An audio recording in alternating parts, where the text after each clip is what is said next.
Bonjour Fanny. Bonjour.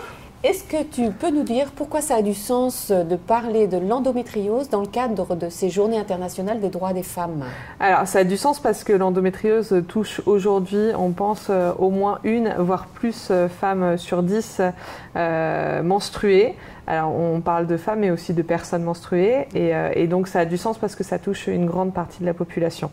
Est-ce que toi, tu peux nous raconter ton histoire personnelle avec l'endométriose? Alors oui, l'endométriose, pour situer un petit peu, c'est une maladie gynécologique dont on connaît mal encore les tenants et les aboutissants parce que c'est une maladie qui a très peu été étudiée. C'est une maladie où il y a de la présence de tissus semblables à l'endomètre en dehors de l'utérus et qui vient se greffer à différents endroits. C'est une maladie qui a plein de symptômes et du coup, on a du mal aujourd'hui à poser un vrai diagnostic parce qu'il y a plein de symptômes différents comme des troubles digestifs, des troubles urinaires, des règles douloureuses, abondantes. Voilà, il y a plein de choses, si bien qu'aujourd'hui on a du mal à poser un diagnostic. Et ça me concerne également parce que c'est ce qui a fait que j'ai eu du mal également à avoir un diagnostic. Il faut aujourd'hui compter environ 7 à 10 ans pour avoir un diagnostic et c'est à peu près moi, le temps qu'il m'a fallu aussi pour avoir ce diagnostic-là. J'ai commencé à avoir des règles douloureuses dès le départ. J'ai été réglée vers 11 ans et ça a tout de suite été compliqué.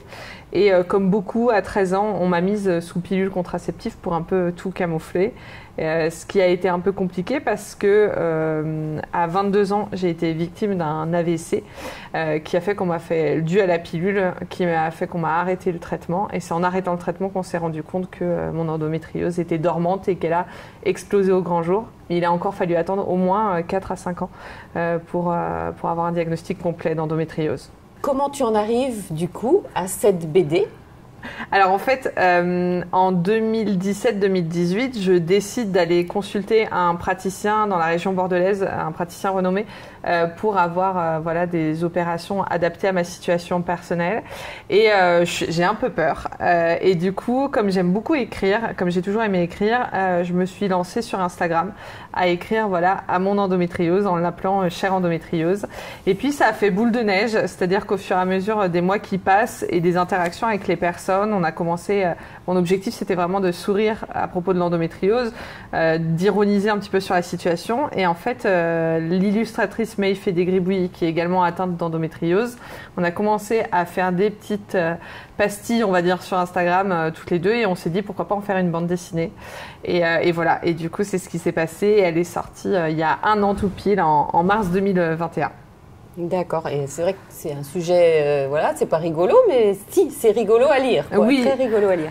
Et pour finir, est-ce que tu peux qu'est-ce que tu pourrais dire à une jeune fille qui est confrontée à l'endométriose aujourd'hui? Alors en fait, je pense que ce qui est important de se dire, c'est que c'est pas normal d'avoir mal quand on a ses règles. On a beaucoup banalisé et normalisé la douleur des menstruations, alors que non. Avoir quelques douleurs, oui, mais avoir des douleurs à ne pas pouvoir aller au collège ou au lycée, à ne pas pouvoir sortir de son lit, c'est absolument pas normal. Donc il faut consulter. Et puis surtout, il faut s'armer de courage et de patience pour trouver un bon praticien. Des fois, il faut en consulter 5, 6 avant d'avoir un vrai diagnostic, mais il ne faut pas lâcher.